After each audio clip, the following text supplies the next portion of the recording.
Beef ഉണ്ട്, നമുക്ക് roast അടിച്ചാലോ? Cut ചെയ്ത് കഴുകി വൃത്തിയാക്കി 2 കിലോ ബീഫ് എടുത്തിട്ടുണ്ട്. നമുക്കത് കുക്കറിലിട്ടതിന് ശേഷം 2 സ്പൂൺ ഉപ്പിട്ട് കൊടുക്കുക, 1 സ്പൂൺ ഗരം മസാല ഇട്ട് കൊടുക്കുക, മല്ലിപ്പൊടി ഇട്ട് കൊടുക്കുക, മഞ്ഞൾപ്പൊടി ഇട്ട് കൊടുക്കുക, കുരുമുളക് പൊടി ഇട്ട് കൊടുക്കുക, കുറച്ച് ഉലുവ ഇട്ട് കൊടുക്കുക, ചെറിയ ജീരകത്തിൻ്റെ പൊടി ഇട്ട് കൊടുക്കുക, ചുവന്ന മുളകിൻ്റെ പൊടി ഇട്ട് കൊടുക്കുക. ലേശം ഒലിവ് ഓയിൽ ഒഴിച്ചിട്ട് നമുക്കിത് നന്നായിട്ടൊന്ന് കഴുകിയിട്ട് മിക്സ് ചെയ്തെടുത്തിട്ട്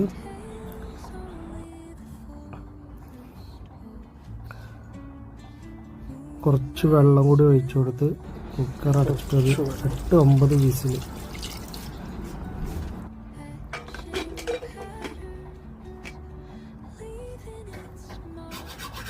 മുളക് റോസ്റ്റ് ചെയ്യാനുള്ള ഒരു 3 സവാള, 4-5 പച്ചമുളക്, കറിവേപ്പില, വെളുത്തുള്ളി. കടായി ചൂടായതിനു ശേഷം നമ്മൾ കുറച്ച് ഒലിവ് ഓയിൽ ഒഴിച്ചു കൊടുക്കുക, കട്ട് ചെയ്ത് വെച്ച ഉള്ളി ഇട്ട് കൊടുക്കുക. ഉള്ളി ഒന്ന് ഷോട്ട് ചെയ്തിട്ട് പിന്നെ നമ്മളെ കറിവേപ്പിലയും വെളുത്തുള്ളിയും ഇട്ട് കൊടുക്കുക, പച്ചമുളകും. ഒന്ന് ലൈറ്റ് ബ്രൗണായി വരുമ്പോൾ അത് വേവിച്ച് വെച്ച് ബീഫിലേക്ക് ഇട്ട് കൊടുക്കണം. നമ്മൾ കുക്കർ തുറന്ന് ബീഫൊക്കെ കറക്റ്റ് വേവാണ്, മസാലയൊക്കെ സെറ്റാണ്. നമ്മൾ ഇത് ഒന്നുകൂടി ലൈറ്റ് ബ്രൗണായി വരുമ്പോൾ നമ്മൾ വേവിച്ച് വെച്ച് ബീഫിലേക്ക് ഇട്ട് കൊടുക്കുക. ആ വെള്ളത്തോടു കൂടെ ഒഴിച്ചെടുക്കണം, വെള്ളം അധികമല്ല.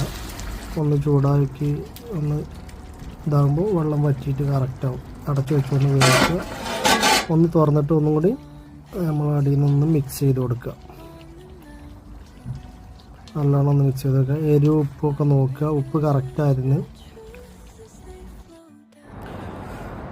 ബീഫ് റോസ്റ്റ് റെഡിയാണ്. പ്ലേറ്റിലേക്ക് എടുക്കുക. പൊറോട്ട, വൈറ്റ് റൈസോ ഗീ റൈസോ, നമ്മളിന്ന് പൊറോട്ട കൂടെ കഴിച്ച് സംഭവം സെറ്റാണ്, അടിപൊളിയാണ്. ഇപ്പോൾ വീഡിയോ കാണുന്നവർ ലൈക്ക് ചെയ്യുക, കമൻറ്റ് ചെയ്യുക, കൂടെ അപ്പോൾ ഏറെക്കുറെ